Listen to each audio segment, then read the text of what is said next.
All right. Hi, everyone. This is Mike Underwood again. Today's stream is going to be on GM prep for narrative games, and by that, I'm casting a pretty wide net. So this could be GM prep for Daggerheart. It could be GM prep for Blades in the Dark, or Court of Blades, or Slug Blaster, or any number of Powered by the Apocalypse games. All right, games where we are holding on pretty gently or loosely to the plot, right? We are not expecting specific things that are going to happen, right? We're not saying this will always for sure happen. Games where we are focusing on kind of emergent collaborative story, games that are fiction first, right? There's a bunch of different ways to describe or define what a narrative game is, and I'm going to give some along the way.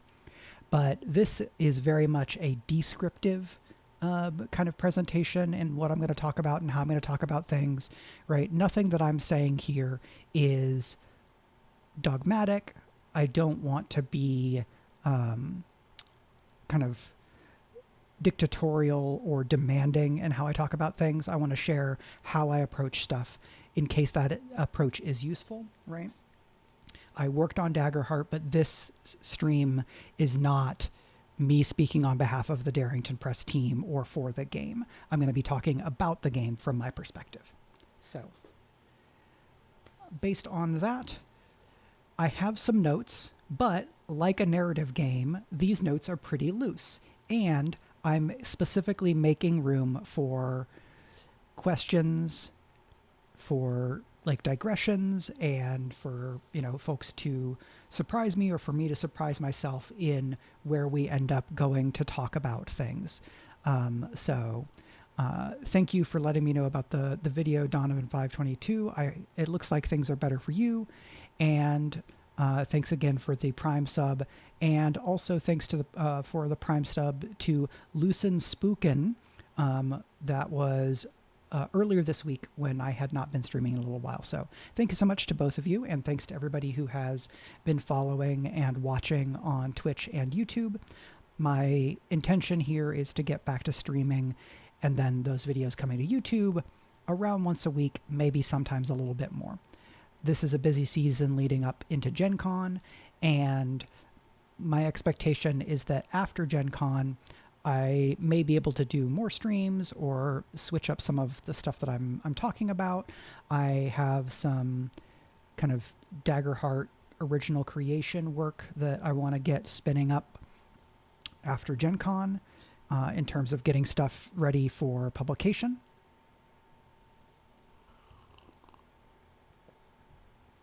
But Gen Con is also a big event where there's lots of connecting with people professionally and things like that. So I'm going to also hold on loosely or hold on gently to my own plans.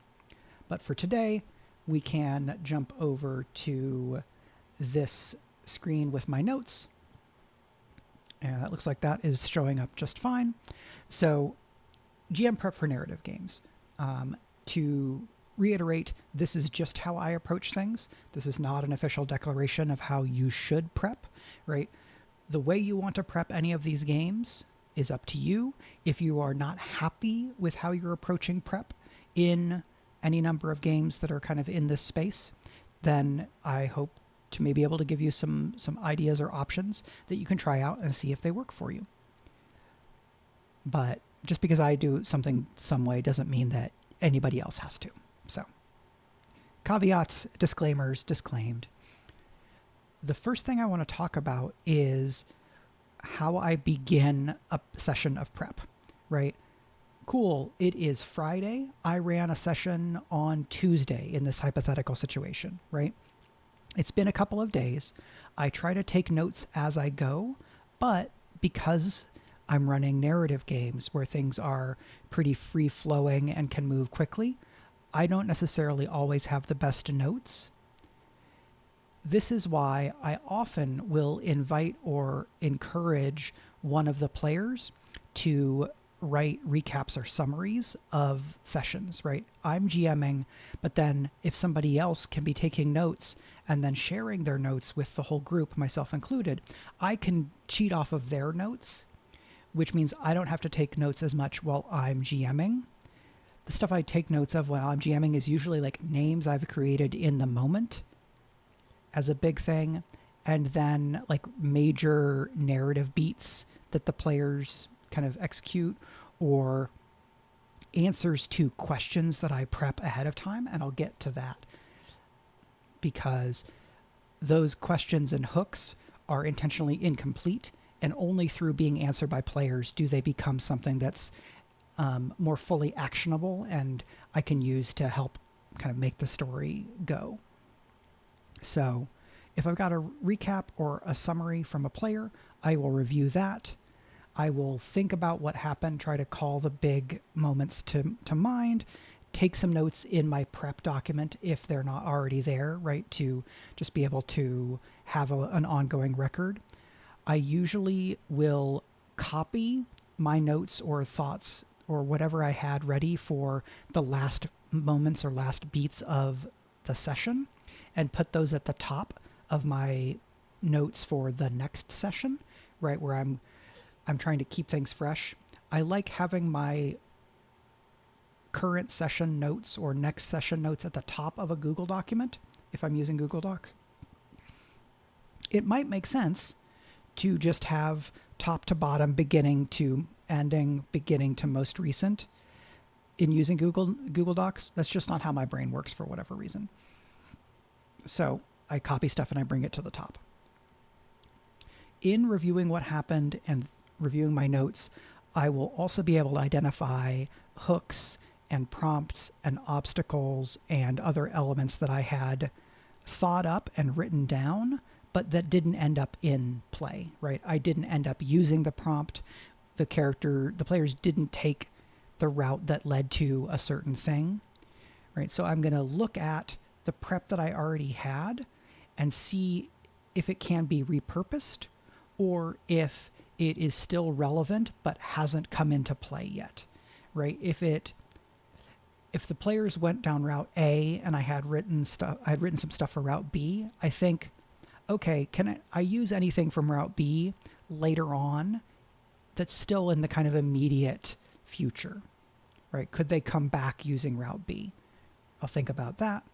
I'll think, could this situation or some of the elements of this situation end up somewhere else so that I can reuse it? Or do I need to just like fully cannibalize some portion of it, right? I prepared some NPCs or a faction or an adversary or something. If I don't believe that I can reuse it at all, I might just take the most interesting or hardest work, right? The thing I've spent the most time on, and see if I can pull it out and have it ready to be placed back in so that some of that time that I spent on whatever that element is doesn't end up not coming to pass, right? It's never wasted. Solus the Goal says, just wanted to say thank you for your Daggerheart content. It's been really helpful in setting up my own campaign. I'm so glad to hear that. Thank you for watching, and you're very welcome. It's been a pleasure getting to share my perspectives on the game based on kind of how I think about and how I approach stuff. So I'm really glad that you've been able to get your own campaign up and rolling, and depending on how you approach prep, right? Maybe there will be something in this stream itself that will also help, though this is kind of imagined more broadly rather than something that's just Daggerheart specific. It should still be applicable to Daggerheart, at least the way I approach Daggerheart it is. So there is that. Thanks for being here.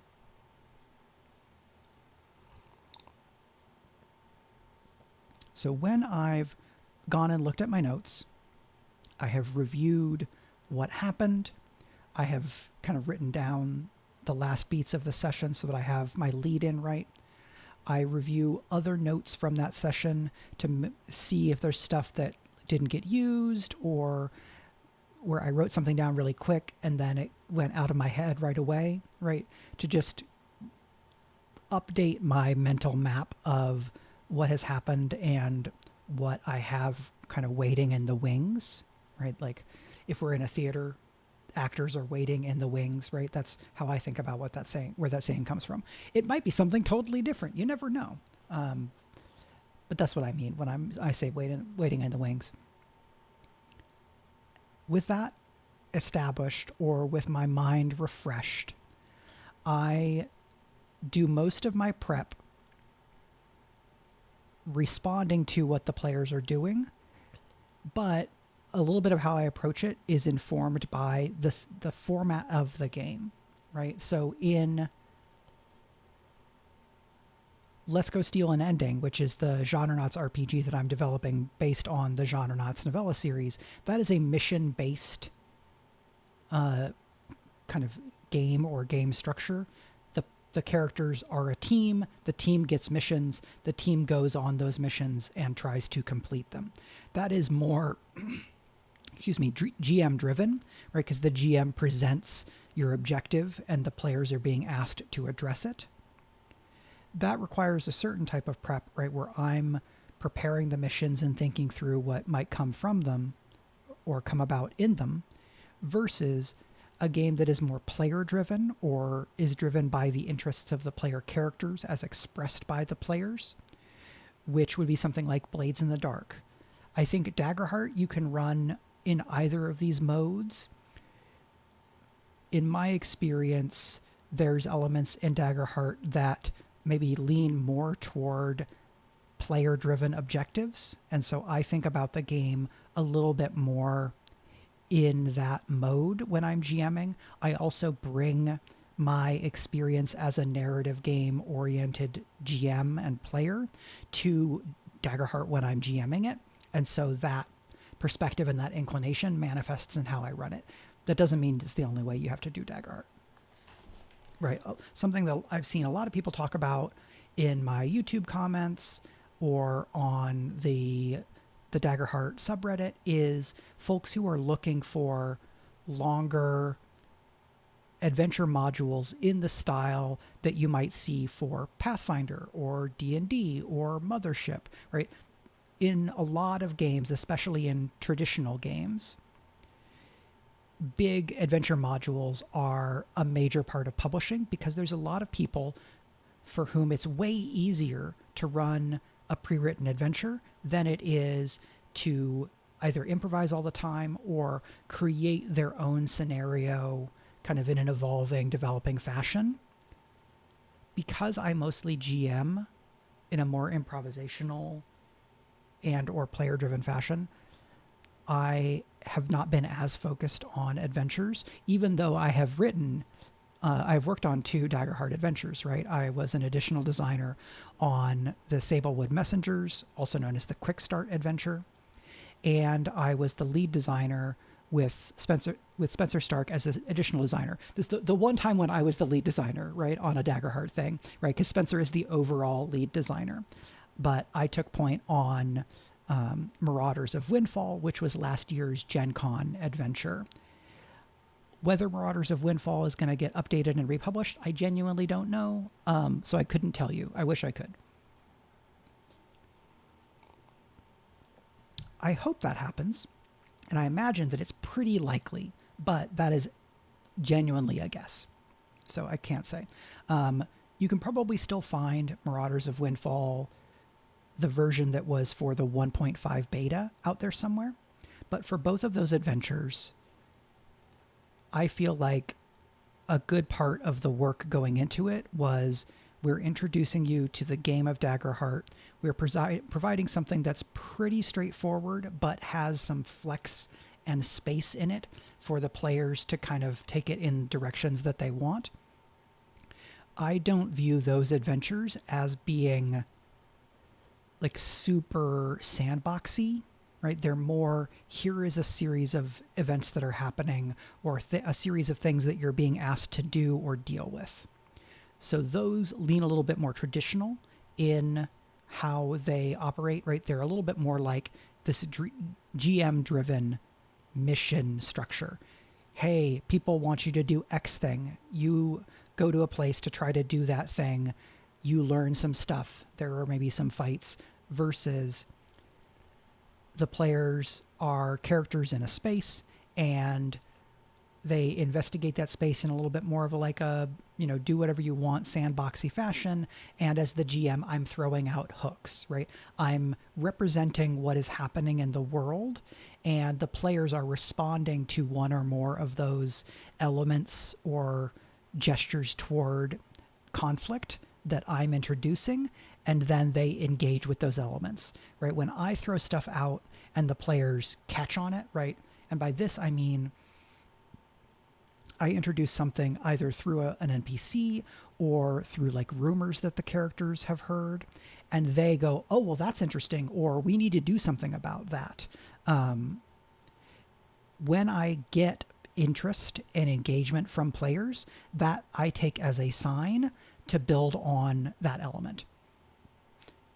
In something like Blades in the Dark, when I was running a game of Blades in the Dark through Start Playing, I would tend to ask the group toward the end of a session, if it wasn't already clear, hey, so it sounds like you were going to do this job, or which of these opportunities are you going to pursue? I wanted to know what they were interested in so I could prep material and situations to support that while still leaving them to be the ones kind of in the driver's seat and directing where the story is going. Donovan522 says, I improvise different scenarios using the Sablewood location for my introductory games, but I still use the pre-gen characters for ease. Yeah, that sounds great, right? The Sablewood location and then the other locations, like the kind of beta versions, I view those as really, really great resources. And I think they can be fun and a good match for, right, they were made for Daggerheart, right? I like what they do for people running and playing Daggerheart, because as I see them, they do a lot of work to establish a place and to give you factions and possibilities and some elements of like narrative hooks or the seeds for story. And then you as the GM working with the players when you're exploring and working through or telling a story within a space, you're going to find elements that you're particularly excited about, and then you're going to zoom in.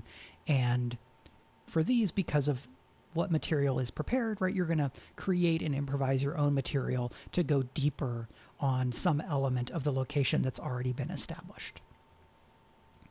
Right? There's a way of thinking about, and I think Spencer has talked about this, but I don't want to put words in his mouth. Right? We have campaign frames, which are seeds for a whole campaign. We have locations, which give you information about a place and provide you a lot of tools to make or find a story. Then we have environments, which are much smaller scale elements of design. They work hand in hand with adversaries in Daggerheart. And some environments are written in such a fashion that you can kind of like plug and play them, right? Cool. You're going to be investigating the dark heart of the woods, or the burning heart of the woods. But it's in here. I think it burning heart of the woods, because there's like ideological challenges to describing something that is dark as being bad, right? Racism. So burning heart of the woods, you can kind of plop that down into your story, and it's going to create hooks, right? What is going on? Why are there a bunch of wild animals like stampeding away, and it looks like they have like a bunch of ash on them, right? It can work as its own story site or quest site or hook. And that's environments. And then more specific than environments is like scenes itself, or like maybe just individual NPCs or adversaries. Campaign frames take the like 10,000 foot view, I would say, right, in terms of like how I think about it. And campaign frames are something that you use from the very beginning, right? You want to start by talking about a campaign frame. I suppose you could implement a campaign frame once the campaign is started, especially if you were adding like a second campaign frame on top of another one, but that gets a bit complicated, so I'll leave that aside, because this is about prep. So yeah, like there's already the Sablewood published. I would expect that there's a good chance, and again, this is not special knowledge, we'll probably see one or more of those other locations that were in the beta document being updated and released for the final version of Daggerheart. I would say that's a pretty good bet, but that's me guessing, not me as somebody who has worked with Darrington telling you what is going to happen. I'm not telling you that. Okay, so getting back to the prep itself. Here I'm going to more talk about player-driven objectives, right? Reacting to hooks and the players telling me as a GM indirectly through action or directly player to GM, this is what we're interested in. I don't remember where I first heard the phrase prep situations, not plots. Whoever first said that, great idea, great phrasing. I definitely utilize that as a guiding light for when I'm doing prep for Blades or Monster of the Week or Daggerheart kinds of stuff. Prepping situations means thinking about the world, what's happening in the world, and things that come up or challenges that can emerge, threats that may emerge. And then for something where the players have like said, we're going to try to go do this thing, right? In Blades in the Dark, we are going to go rob this person and we're going to take this magic artifact from them. Cool. The situation that I'm prepping is the place where that artifact is and the people, places, and things that interact with that individual location. What I'm not prepping is this is how the heist will go. If I was prepping this is how the heist will go, what I mean by that is first they must do A, and they can only proceed if they do A, right? They must break into the front door. No, they could probably do other things. I might prep, here's what it would take to get in through the front door. But when I'm doing prep for this type of game, I tend to think of, I want to think of, here's a few different ways they might approach the beats that are necessary to get to the item itself, right? I might think about it as increasingly smaller concentric circles, right? They have to get into that building first. And there's a big surface area here of this large circle. So they might come in the front door. They might go in a window. They might try to come in a basement. They might disguise themselves and come in the staff entrance. I don't tend to do a lot of detailed prep for those things because there's the highest number of possibilities. And if I do a bunch of prep for the door and then they decide to go in through the sewers, it's harder for me to reuse that prep. So I think about the space itself, some elements about the space. If I know it's going to be a heist, I might think, what are some ways, different ways that somebody might be able to get into this building? Okay, this is a rich, noble person's manor. So they're going to have a big fancy front door with like a foyer and a large receiving room or something like that. And that's going to be really hard to get into through intrusion and just by trying to break in, right? A social plan is probably going to work better. Could someone get in through the sewers? I don't often think about could someone get in through the sewers, but could they get in through the sewers is, there's a pretty good chance that the answer is yes, or they could get pretty close when we're talking about Duskwall because of the type of city that it is. Okay, here are what the obstacles would be to get in the front door, right? In this location, here are the obstacles to getting in the front door, right? It'd be big fancy lock, armed guards, magic ward, ? My notes for that might only be that detailed. I might do a little bit more. Something I'm trying to do is figure out when I want to write some descriptive text for myself in prep versus having to do an improvised description ahead of time. Hey, Prince Justin.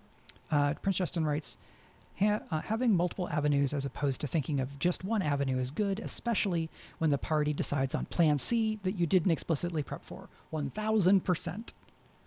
Right? I expect to be surprised when I'm running games in this model because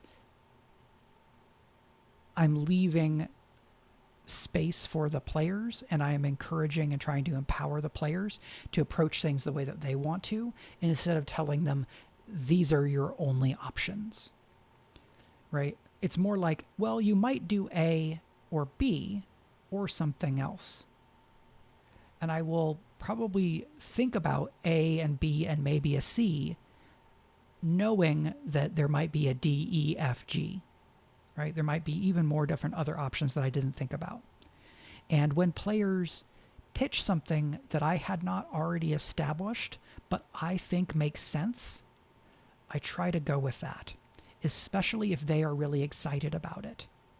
If I hadn't thought that the building could be accessed from the sewers, but one of the players is really excited about like communing with the ghost of a smuggler and going through the sewers to get under the house and break in, because it turns out this ghost used to smuggle stuff for this noble family, because I went to this register of the dead and I went and found this ghost. Well, that's really cool, right? Somebody thought through several steps of a way of approaching things, and all they are asking of me is to say yes and, or to say yes but, right? Yes, you can do that, and here's how it's going to benefit you. Or yes, you can do that, but, and then I might add a challenge or a cost or some unforeseen element that doesn't invalidate the prep or their goals, but does show that something is maybe harder than you thought. Or, oh, bad luck, it turns out there's already a group of smugglers in this part of the sewer right now, and well, what do you know, one of them is somebody that is connected to one of the player characters and has an antagonistic relationship, right? In Blades in the Dark, I might look for a character or a crew's negative contact, right? A down contact, or a faction that they have a negative relationship with.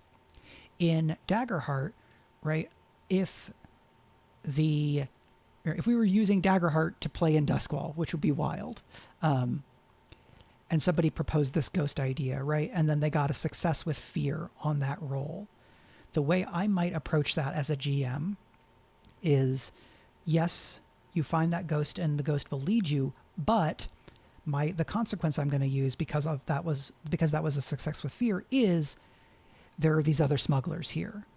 And I might go, there are other smugglers here, and then spend a fear to say, and it turns out one of them is somebody that hates you, right? Because that's an extra element. And I might decide that it would be a little bit unfair on a success with fear to go all the way to, not only is there somebody else in the sewers, but they have reason to be angry at you or to be actively antagonistic toward you, right? That's a harder move as I understand it and as I think about it. If it was a failure with fear, I might say, yes, the ghost will get you into the sewers, but you get lost and there's some smugglers here and they're not friendly, because a failure with fear, kind of, you have the space to do a harder move, right? That's my understanding of the game and how I approach it. So there's different levels of how hard you want to go. And all of this is either empowered by your prep by thinking about situations, or the prep that you've done fills in some kind of infrastructure intellectually or fictionally that then it is easier to do improv off of. If I've thought about, here are the ways into the house, and in that session, right, in session A, and I'm prepping for session B, in session A, someone says, oh, well, I'm going to find a ghost of a smuggler, and we're going to use the sewers to get into the building. I maybe hadn't established anything about sewers, but when I have that flag or that declaration of action from the players, I use it to build on. And if I didn't have that flag about the ghost in the sewers beforehand, and it comes up in the moment, it's easier for me to improvise because I have already thought some other things through. Here's where the house is in Duskwall. Here's the type of security that this noble person has, right? Magical security, physical locks, guards on the premises. Okay, So yeah, maybe this noble or somebody who lived in this house did do smuggling, but where is that smuggler? Where is that door going to go to in the noble person's house? It's probably going to go into like a storeroom or a basement. But what if they don't smuggle anymore and the room it goes into is locked from the outside, right? And getting out of it from the inside is going to be really hard. So that's a way of me saying yes, but, right? Yes, you can use this ghost. The ghost will lead you. It gets you all the way into the house, but you are now in a disused, musty room with no light, and when you get to the door, you realize it's locked from the outside.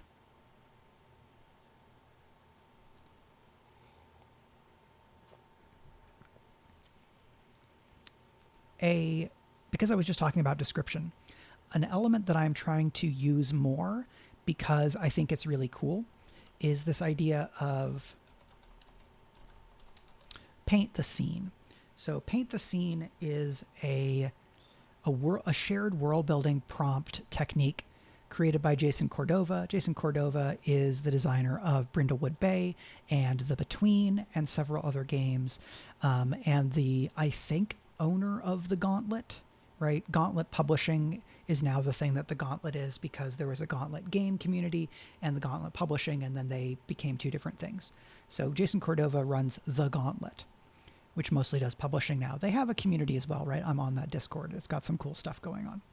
But Paint the Scene is a shared world building prompt. And the way that I think about Paint the Scene is you've done some description of this scene, and then you say, let's paint the scene. When you do paint the scene and you're the GM, you will say, I want everybody to give me a detail or describe something that tells us without, sorry, I'm just trying to describe this as best I can, right? To try to represent it honestly and in a good light, because I think it's a cool tool. It's easier for me to just give a paint the scene prompt, so that's what I'm going to do. The one that I wrote in my notes and is in an essay that I hope to still publish today, I'm getting an outside reader to take a look at my grammar and spelling and stuff. It's my wife. She's great. She's very good at editing. Thank you, Meg. Yes, Meg is great. This, you're in a superhero story and you go to a bar that's called the Glass Jaw and you walk down a half flight of stairs into this dive bar. You get inside the Glass Jaw, and then I would say, okay, let's paint the scene. What is it in the Glass Jaw that tells you, obviously, without saying it literally, that this is a supervillain henchperson bar, right? How can we tell in the visuals or in moments that are happening or in audio, right? Some elements of description. How can we tell that this is a supervillain's henchperson bar, right? And one player might say, oh, well, there is there's a Deadpool in chalk on a chalkboard that are the odds for killing the various superheroes of the town, right? Like, oh, it's 300 to 1 that you're going to be, or 3,000 to 1 that you'll kill Batman, right? It's 20 to 1 that you'll kill a Robin, right? If you're in DC. And then someone else says, oh, well, there's a coat rack and the rack is filled with brightly colored uniforms that are covered in like muck and oil and blood, right? These are the hench people's uniforms that they take off when they're in the bar, right? And then each person will add something. As the GM, your job is mostly to set a prompt that is narrow enough that the players can jump on it and feel like they have enough to work with or to work from. And then you are trying to yes and what they're saying, right? You're taking what they're describing, these elements that they're adding to the setting or this location in specific, and you make it all go together. There's an element in Paint the Scene that Cordova describes, which is that this can be done as a way of like indicating theme or establishing like a motif in the story. This is a little bit more of the advanced version, right? You might do a Paint the Scene prompt, and in doing that, you're trying to gesture toward a theme of income inequality. In the same situation, I might say, what is it here in the glass jaw that tells you that this is a supervillain's henchperson bar and everybody here is poor, right? Or you might use this prompt the way I described it the first time in a game where you've already been establishing this idea that all the hench people are working class and poor because the city is so screwed up that there are not really economic opportunities for anybody who doesn't already have family or generational wealth.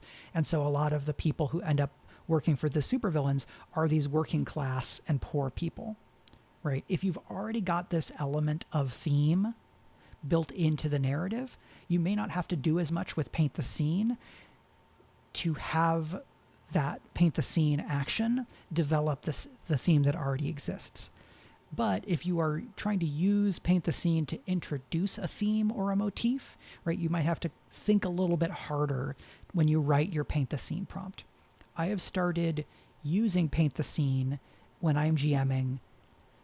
Most of the time, I do it in the moment. I have been trying to write myself paint the scene prompts so I can think about them a little bit more thoroughly and try to have them be a bit deeper in what they do for the story, because I think it can be harder to be able to think on that deep level in the moment very quickly. Now, I have the advantage of having spent many years working as a novelist, and so that part of how I think about storytelling has had a lot of time to develop, and I feel pretty confident in it. But it's easier still for me to do that in front of my computer, not during a session when I'm trying to think and mull over what this game is about and what could be cool with it. The other thing that I will do in prep that kind of goes along with paint the scene is character questions and prompts. This very much draws from how I have seen and heard a variety of GMs do their prep for Power by the Apocalypse games. In games of that style, right, Apocalypse World and many others, play to find out what happens includes this idea of don't establish too much of the world. Ask questions and build on the answers, right? That type of principle that shows up in a lot of games, right? A version shows up in Daggerheart. By leaving some things unestablished, those can be questions that I have as the GM that I want to see answered. And I try to gesture or point the players toward the uncertainty there so that together we can create a real answer.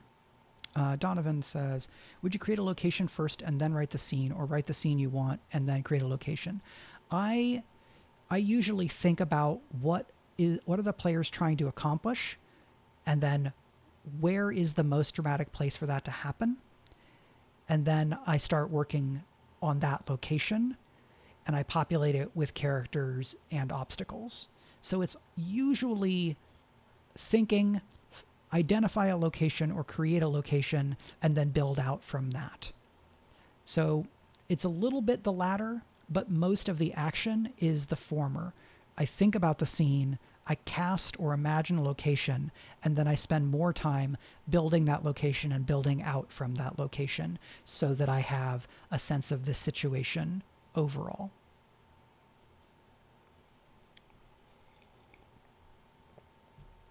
If the location already existed in the fiction and the players say, oh yeah, we're going to go rob this noble person at her house, well, then the location already exists.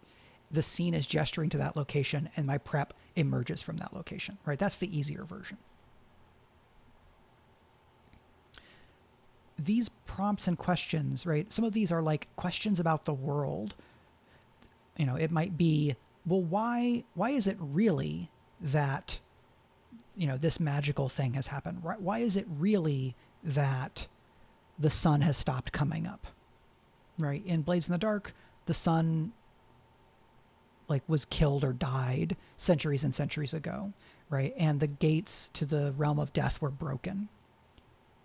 So those answers are technically in the book, but in a game, I might say, why do why do ghosts stay in Duskwall, or why do ghosts really stay in Duskwall, and why does everybody think it's because the gates of the gates to the world of death have been shut, right? I might ask a question that's undermining some core assumption about the setting, if that's going to be a big element of play, right? I probably won't question a core setting element 3/4 of the way through a campaign unless there had already been a lot that gestured toward it, because that's a pretty big move to add later in a campaign.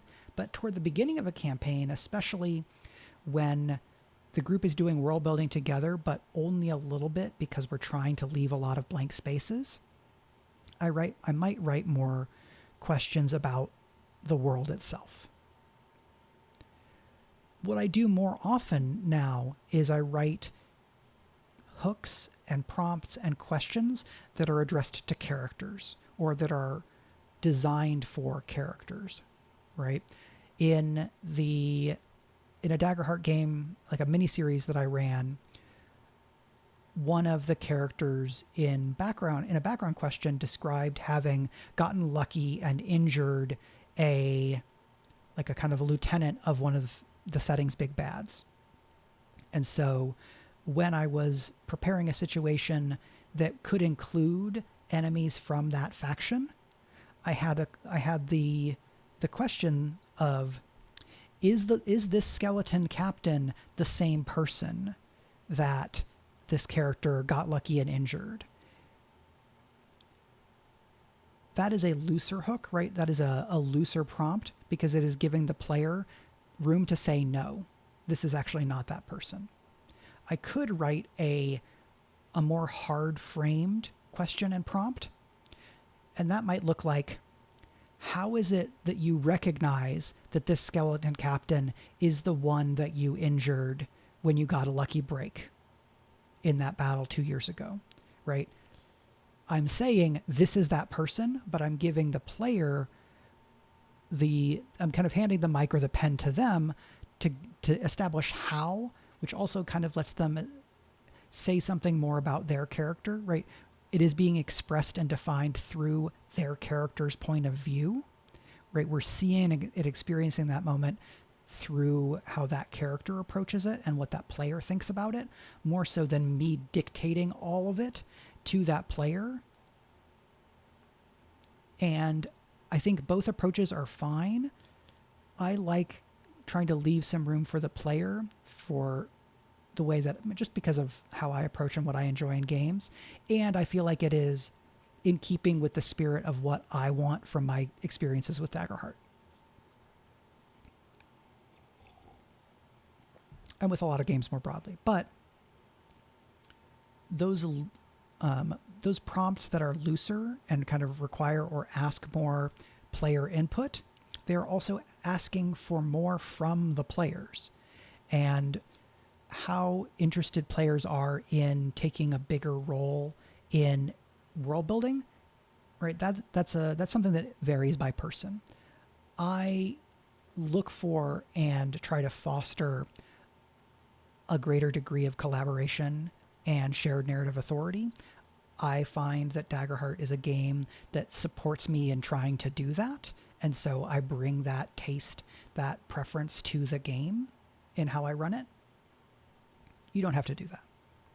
I think that character questions and prompts are really useful for any number of games if you're trying to run them in a more narrative forward or fiction first or player driven fashion, because these can then become other hooks or new hooks for the player character that the player can either grab onto and make their own, or can, in how they respond to me and how they respond to that hook, tell me this is not the angle that they're interested in taking with that character, right? Oh, actually, the player was not that interested in having another confrontation with this character.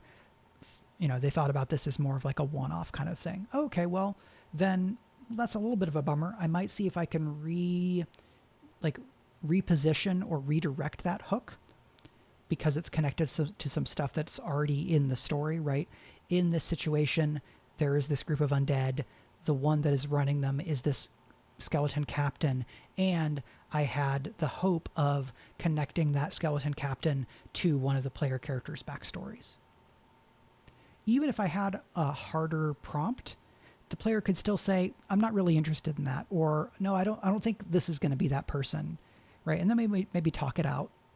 I still want to leave room for that player agency, right? If I'm asking more of players, I also want to give them more authority to do this kind of on their own terms, right? If I'm asking players to do more, but only in very narrow ways that are what I tell them they can do, that's a little bit, or that doesn't feel as good for me, right?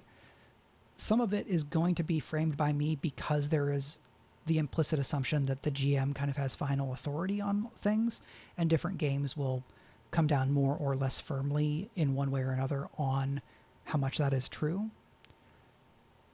When I'm doing my best as a GM and when I am happiest in how I do prep and GMing, I'm interested in getting input and I have ideas and I try to create moments that make that easier. But then the players have to yes and to me if they want to build into it, right? They are not commanded to yes and. It asks that they say yes and, right? For this to be built, for the loop to close, I ask and they have to say yes. Or they have to say yes and or yes but. But they are welcome to say no but or no and. They can say, oh no, this isn't the one, but I think that this skeleton, I think I saw this skeleton in that same fight, and then they can make some other kind of pitch, and maybe we can still make this connection, right? Not in the way that I was expecting, but maybe in a different way. It can be fun to write hard-framed prompts for a particular character or to use hard-frame prompts. And by hard-frame, I mean they presuppose and immediately define things more firmly. The harder framed prompt was, how is it that you recognize them? This is a harder frame because I am saying this is that person. I am not raising the possibility of it. I am defining that it is that person. There may be times, right? This is kind of a Daggerheart interpretation, since I know a lot of folks are largely excited about Daggerheart, recently excited about Daggerheart, and things like that. But this can apply to other games, right? If they have this kind of resource. For Daggerheart, I might decide that I am going to spend a fear when I do a really hard framed prompt because I am making a harder move, right? I am defining things, or I am putting somebody in more of a spot. So I might say, how is it when you get up and go to the door that you recognize that there's been a spy here watching you the whole time? Right. And then the player gives the answer. And then I might say, and I'm going to spend a fear to establish that not only have they been listening to you, but they have a magical familiar who is currently flying out the window to go and give a report on what you've done, right? I spend fear as a GM when I am putting my thumb on the scale as the storyteller, right? I'm introducing new unforeseen complications that don't emerge directly from the fiction, weren't already established directly in the fiction. That's kind of how I think about and approach when do I need to spend fear. Some of it is a question of fairness. Some of it is fairness as expressed through whether something was already established. And sometimes it's fun to just say, I'm going to spend a fear to X because that draws attention to it. I wouldn't encourage folks to spend fear on things that don't have an impact on the story, to try to make them have an impact on the story just because you spent fear. But I think that there is something to making a move by spending a fear becoming more noticeable or feeling like it has more impact because you've spent a fear for it. This is a little bit of a play psychology kind of a thing, right? If there's a physical element to it, it's also a question of setting expectations, right? We set expectations as GMs, and again, this is how I do it, that a move where the GM spends fear is probably going to be a harder move than a move that comes from a failure with hope, or a move that comes from the players looking to the GM. That's how I do it. Okay, I'm pulling back from this next digression. The digressions happen. They can be great. I hope you enjoy them. Returning to my notes. I'm going to do this so that I can move this down a little bit more. Okay, cool. So that is character questions and prompts. When I bring these up in play, I try to remember to write down the answers the players give to the prompt. If I don't, I may misremember what they said, and because the answers are coming from their creativity and their minds, it is likely harder for me to remember it without having written it down. So that is something that I try to do while I am in session. If I don't do it when I'm in session, probably the next best thing for me to do is after the session, when I'm either talking to the person that's doing recaps or asking somebody to share their notes, I will say, and can you remind me what you said to, and then I list that prompt, right? And I might say, so that I can have it in your words, right? If I don't get it in the player's words by taking notes, by typing it out during the session, I can ask for it after the session. And that way I'm still getting their presentation of how they responded to the prompt. Some of these are prompts like where the player has to add details of what is already true. And some of them are questions like, is this character going to do a certain thing, right? In a game, a different game I was running. Surprisingly, I've run a lot of Daggerheart in the last month and change. I wrote a character question that was, will this character share the letter that I'm revealing to them has this important thing? Are they going to share that letter with the rest of the party? And before that, the question was, is this character going to read the letter that they said they have left sealed? But we know, that player and I both know that this is an important letter. I, as the GM, go, well, that's a Chekhov's gun waiting to be pulled off the mantle, right? So I write down that question to reflect my curiosity and to give me a pitch or a hook or a prompt, however you want to talk about it, to throw at that player, right? I tell that player, hey, you remember that that letter? You gonna read it? Right? Basically, I'm throwing a ball to see if they catch it, right? I'm pointing the spotlight at them, whatever your metaphor. I'm bringing it up in the moment because I'm curious about it as a player, right? As somebody who's at the table playing together. And I'm giving them a moment to have the chance, to spotlight their character, show us who that person is, right? Are you going to read the letter? If you read the letter, are you going to share it with anybody? When I give a prompt or a spotlight like that that's focused on a particular player for their character, I want to give them spotlight, but ideally I want to set it up in such a way that when they take that spotlight and take an action, it will then engage or interact with the other player characters. So it's not just that player and I have a scene while everybody else is watching. Sometimes you have a little bit of that direct back and forth. Hopefully, a thing I hope for is to be able to bounce things off of one player that then engage or interact with some of the other player characters as well. Yeah, GM curiosity is something to inculcate as a GM. watching people run Powered by the Apocalypse and narrative games, and then watching prep streams and like campaign videos of those games really lit that fire of here is what your GM's curiosity can do for a game. Here is how your curiosity can guide your prep or what you do as a GM, right? If I'm curious about a thing, I want to find out that answer. What are ways that I can try to find out that answer, or at least raise that question through play in my GM moves, right?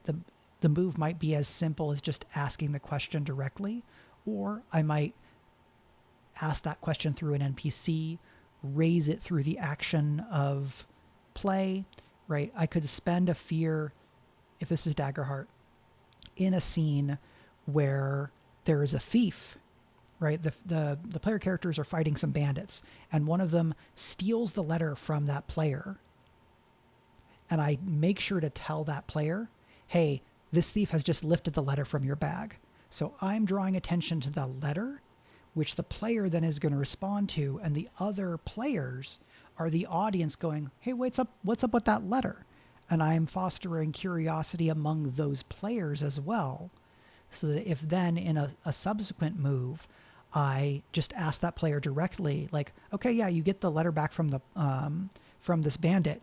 Do you try to hide it before anybody else in the party notices, or are you not going to worry about it?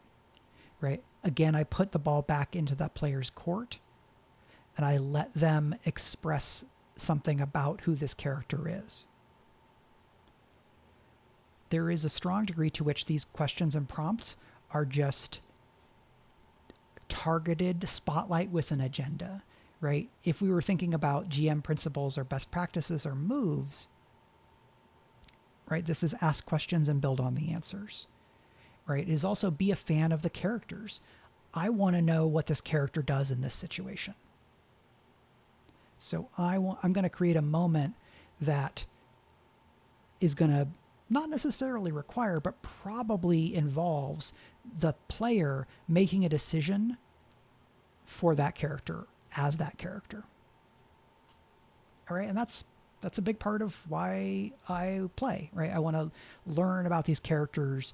I become fans of these characters, and then I want to see them engaging with the things that are exciting or challenging or uncertain, to see who they are going to be, who they are going to become. What of their past are they going to move beyond? What of their past are they going to reincorporate into themselves to become who they want to be? What of their past lingers like a scar? Things like that.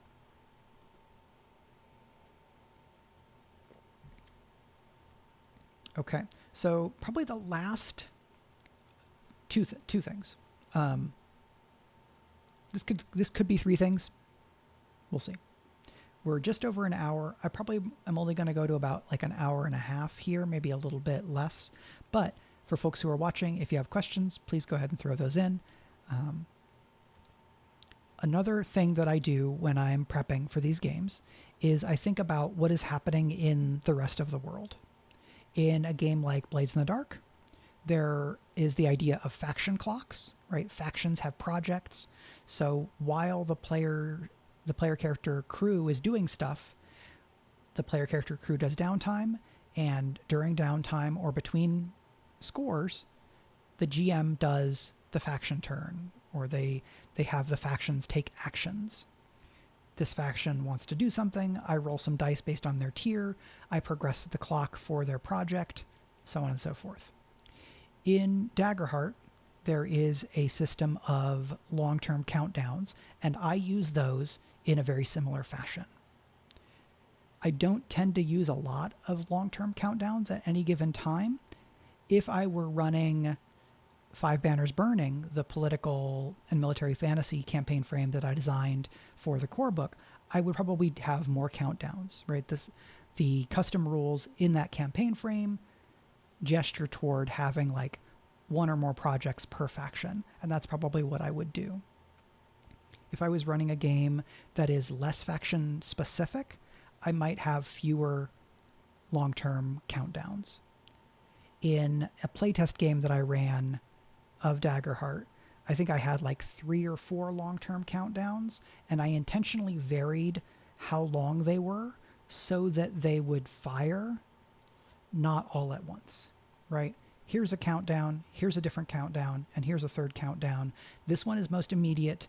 This one is going to tick down, is going to kind of reduce a little bit more slowly because it's bringing back a narrative element for player character A, who has recently had a lot of spotlight, so I don't want to immediately bring in a storyline that puts them in the fore of the story again, because I want to spotlight this other player character because they haven't had as much time kind of in the fore of the story. There's a degree to which I can use that as like a pacing element, but this is a pacing element, as I try to think about it, that represents the reality of what is happening in the world, right? The player characters do stuff and the rest of the world keeps going. Unless the players are directly disrupting something, factions are going to try to pursue their own agendas. You know, the seasons are going to progress onward. Sorcerers and wizards are going to develop new weird magic technology, right? They're going to do their experiments. The cults are going to try to progress their agenda. They're going to recruit. They're going to gather resources. They're going to do big sacrifices and rituals. Thinking about what is happening off screen, what is happening elsewhere, what timers are ticking down that if the players don't interrupt or do something about it, will create new problems for the party or for the people of whatever this location or region is. When I'm doing this kind of faction turn living world element and I'm using countdowns in Daggerheart or clocks in other games, something that's good to remember that I'm only sometimes good at doing is having the progression of those countdowns or clocks manifest in a way that's visible to the player characters.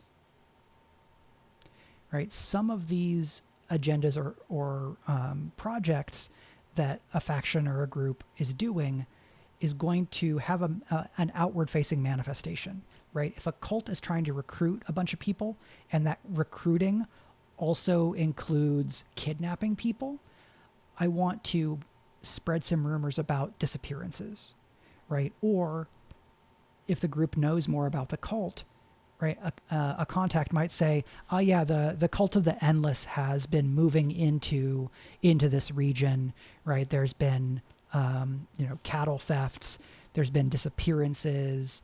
Some of the local churches of the Pantheon have noticed attendance for services has gone down," right?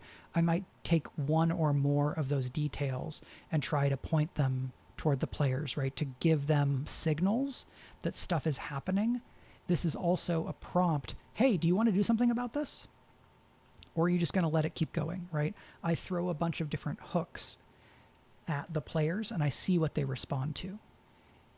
And depending on the tone and the themes of the game, right, you can only do so much and you focus over here and therefore things go bad over there, right? Those might be bigger or smaller elements of the campaign. Doing this and keeping track of what is happening elsewhere in the world will also help you continue and develop a mental model of the setting of your game as something that is living and moving and has its own reality, so that it feels more alive and more dynamic when you need to mentally dip into the fiction and create stuff on the fly. It might also give you inspiration for ways to improvise in the moment. Oh, well, I need a consequence here because somebody rolled a 4 or 5 in Blades. I might go, well, what if the Bluecoats are here because they're working on trying to bust this ring of spirit traffickers? I can bring in this other faction and indicate or reveal something a little bit more about a project or a plot that is happening, right? One of the ways that we can think about this, or one of the antecedents that feeds into these systems like countdowns and clocks, is fronts from Apocalypse World or dungeon fronts from Dungeon World, right? This idea, this is a front because it's like a storm front that rolls in. And a front will have a countdown, right? It has a clock. And at different points along that clock is escalation and progression of whatever the threat of that clock or that front is. But those also need to be player facing. If you have a long-term countdown where there's really no way to communicate to the players that something is happening, then when that countdown finishes and you reveal a big action, it might feel a little bit more out of nowhere. So it can be really good to, while you're doing your kind of faction turn countdowns and clocks, think about how might this manifest in a way that the player characters can notice? Or how does this take effect and change the world of the story that the players then might react to as their characters and be like, hey, wait, people are talking about losing cattle. What's going on? Right? If that cult plot was not already evident to them, or if they'd forgotten about it. You can introduce things into your situations, right, from your prep that represent or manifest those factions. Hi, the kids are asleep. She says, I wonder, or I'm guessing this is Valerie. If it's Eric, I apologize. The kids are asleep says, I wonder if there's a handy way to organize possible faction complications to make them easier to spot on the fly. That's interesting. Yeah, right. Like I don't believe that Eric has shown up for one of my RPG streams, but you never know. Probably the thing to do that I could be better at, and this is just one way of doing it. Right? In the countdowns or the clocks, maybe it's better to star. Oh, okay, cool. Thank you. Maybe you star certain steps or certain numbers along the way of the countdown or the clock. And you make sure that the beat, the thing that happens at that step, is more outward facing. Right? Here is an 8 count countdown. And I'm going to have something at 7, at 4, and at 1 that's really obvious. And it makes it easier for me to display or convey to the players. I don't know that I have a better tip for this than that, because it's not something that I feel like I've been super great at doing. And so folks that are watching or now, or if you're watching on YouTube later on, and you have a tool for this, right? A way to organize faction complications to make them easier to integrate in play, or setting yourself up to be able to manifest them in a way that's more noticeable to the players. I would love to hear your techniques. Nested clocks, right? Yeah. If you have a smaller clock and then you notice the smaller clock finishing, and and then you manifest that small clock finishing, and that's more likely to be noticed, right? Is that more useful? Would you want to have 3 6 countdowns for a big project, and at the end of the first 6 something big happens, and then it's easier to keep in your mind and make sure that something manifests so that the players can notice? Maybe that works better.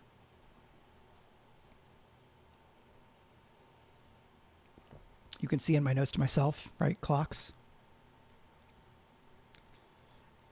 Anybody or many people who are Forged in the Dark and or Powered by the Apocalypse type GMs, right? You can use a lot of clocks, right? Friends of the Table GM Austin Walker, somebody I have a lot of respect for and admire his approach to GMing, right? People talk about him using clocks a bunch, and to the point of being kind of a joke, right? I'm going to start a clock, but they're great. Hour, minute, and second hands, right? So my interpretation of what you're saying, Donovan, is that those are then the nested clocks, right? You have the short-term clock that maybe you show moving because the minute clock and the hour clock are moving more slowly. Okay, cool. Glad I'm getting what you're laying down. So that faction and living world element, I usually think about a little bit later, I may not dwell on it a lot every session or between every session. This also sort of depends on the pacing of the game. When I run a Forge in the Dark game that's like mission based, I will often have, and these are for like 3-hour sessions or so. It might take more than one full session to do an entire score, because the groups that I play with often like being a little bit more zoomed in to the moment by moment action versus a little bit more zoomed out, where you might do an entire score and a downtime in one 3-hour session. And that's just a play preference thing, right? The same can manifest in any number of other games, right? It may be that when I run Daggerheart, there's a long rest every 2 or 3 sessions, and it may be that somebody else, when they run Daggerheart, there's a long rest once every session, and then a third person for whom there's a long rest every 6 sessions. None of those are more or less correct. What I would encourage GMs to think about for Daggerheart specifically as something to consider is, how many abilities do your characters have that refresh on a long rest? And do you think they feel like they're getting to use those abilities often enough? Right? That's a thing that I would try to think about, and I think may be useful. It doesn't mean that you have to have any one particular response to that, but I think it's useful to think about. So, coming up on an hour and a half, I'm going to do 2 more quick notes, and then I think I'm going to wrap up for the day. So you'll see here that immediately before the session, I review my notes, right? This is just refreshing my prep, reminding myself of where to start, right? If it is a new campaign, I might remind myself the names and pronouns of the characters, right? Because maybe I don't have them all locked in yet. I take the notes from the end of my previous session, I put them at the top of my new notes, and then that's where I start when I'm reviewing, right? I refresh myself on what happened at the very end of the last session. And that gives me a starting place, right? Oh, I also need to make a note to review lines and veils, right? I'll put notes like that to myself there at the top to refresh on and then immediately be using. And then I'll go from, recap, immediate next thing, and then I usually have the meat of my prep, which is my notes about a situation and obstacles and NPCs that are involved and things like that. And then the last thing that I believe that I'm doing, and in talking about it, I'm going to try to make it be more conscious, which is getting myself into the play to find out mindset, right? That I'm getting ready to improvise and collaborate. I'm kind of winding myself up to GM. And in these games that are more play to find out, narrative games, player driven games, where, we do a bit more improv and a little bit less, here's the specific set of things that are going to happen. That mindset for me is what could happen, not what will happen. I wonder what will happen. I wonder if the player will share what is in that letter. I wonder if these 2 characters are going to have a conversation about the kind of argument that they had last session. I'm refreshing myself and I'm bringing things to mind. Do you sometimes think about story beats for a session, kind of like beginning, middle, end story beats you hope the players will hit during the session? I don't actively think about beats very much when I'm doing prep. I probably am thinking in terms of beats, but I'm not doing so really consciously.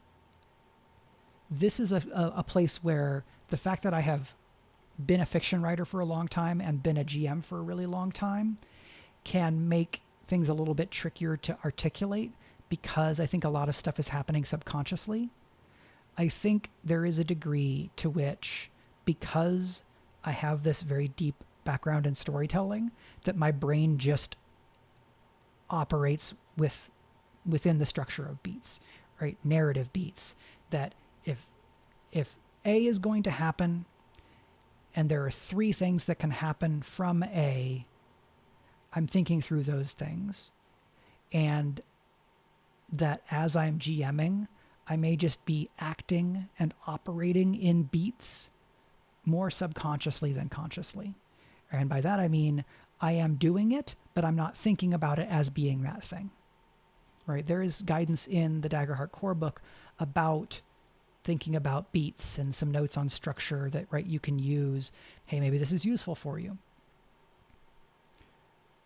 Whether you use them is both a question of play style and a question of, is this way of thinking about it useful, right? Do you want to do this thing?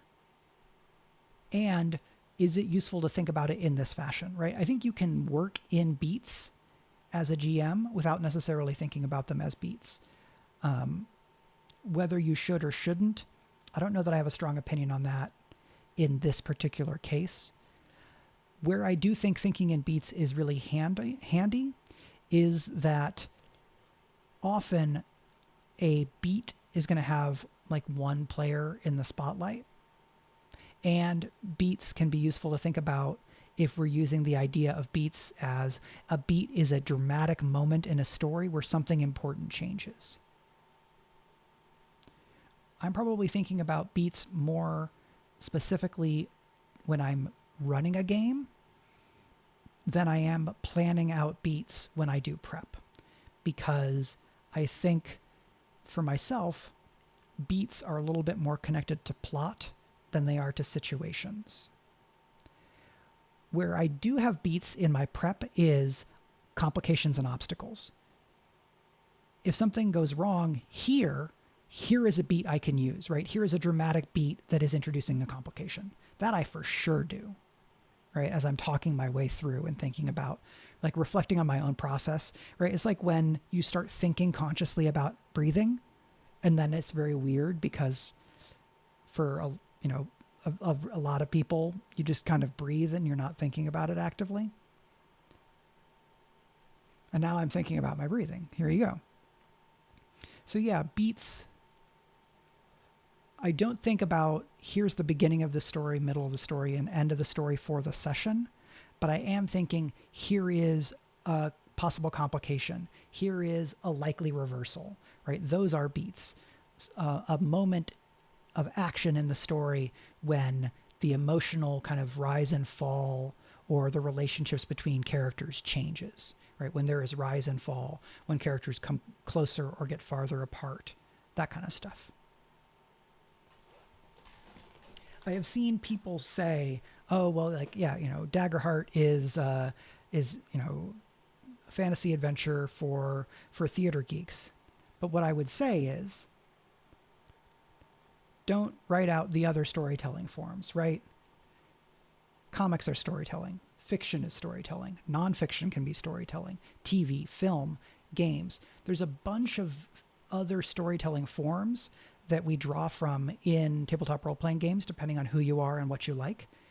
And I would encourage folks, especially with narrative games, to think about what you like in storytelling, the moves and the techniques and the themes and things that make a given medium special.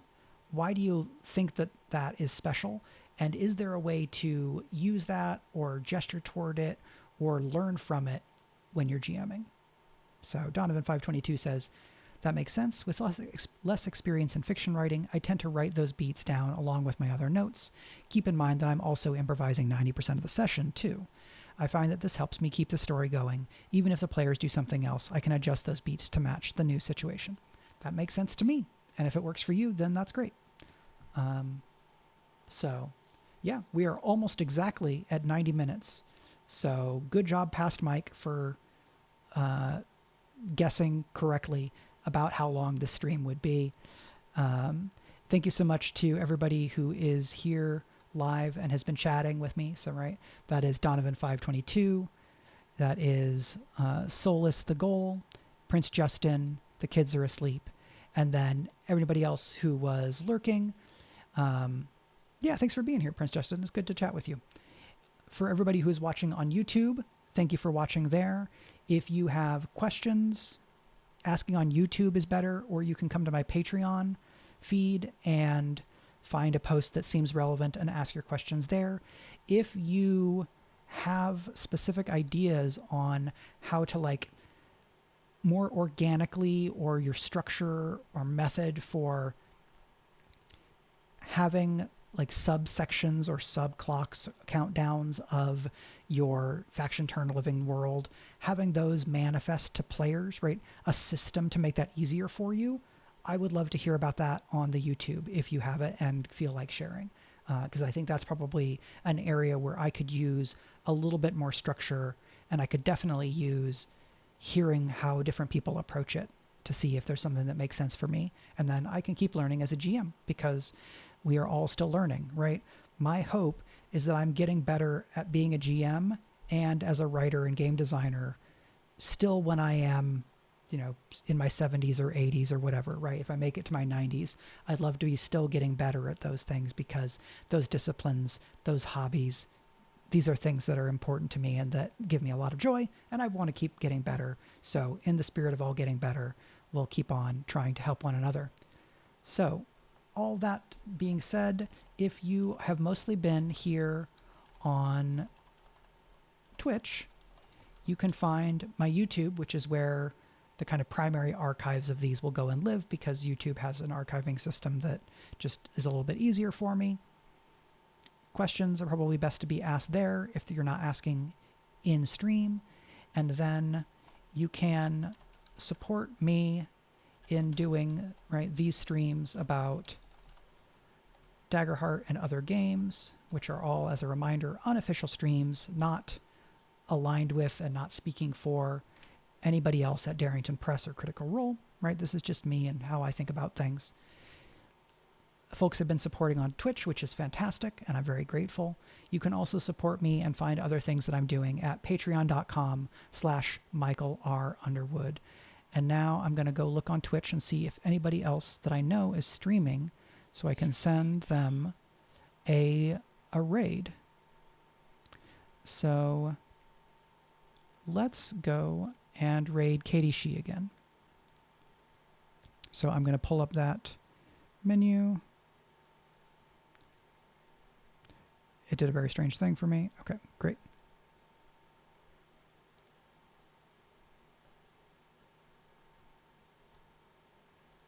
All right, thank you all, and we'll see you next time.